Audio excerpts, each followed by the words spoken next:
ராமநாதபுரம் மாவட்டம் பரமக்குடி சம்பக சஷ்டி விழாவை முன்னிட்டு பைரவருக்கு சந்தனக்காப்பு அலங்காரம் செய்யப்பட்டு அஷ்ட தீபாராதனை காண்பிக்கப்பட்டது. ஆயிரக்கணக்கான பொதுமக்கள் தரிசனம் செய்தனர். ராமநாதபுரம் மாவட்டம் பரமக்குடியில் பிரசித்தி பெற்ற மீனாட்சி சுந்தரேஸ்வரர் ஆலயத்தில் தனி சன்னதியில் அருள்பாலிக்கும் பைரவருக்கு 22ஆம் ஆண்டு சம்பக சஷ்டி விழாவின் 6ஆம் நாள் விழாவை முன்னிட்டு இன்று பைரவருக்கு சந்தனக்காப்பு அலங்காரம் நடைபெற்றது. முன்னதாக அதிகாலையில் மகா ஹோமம் நடைபெற்று சிறப்பு அபிஷேகம் ஆராதனைகள் நடைபெற்றது.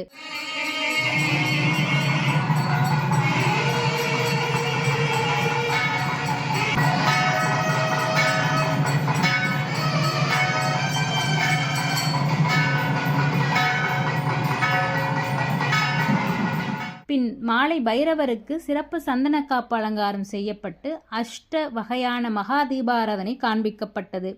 இதில் பரமக்குடி சுற்றுவட்டார பகுதிகளை சேர்ந்த ஆயிரக்கணக்கான பொதுமக்கள் பங்கேற்று பைரவரை வணங்கி சென்றனர்.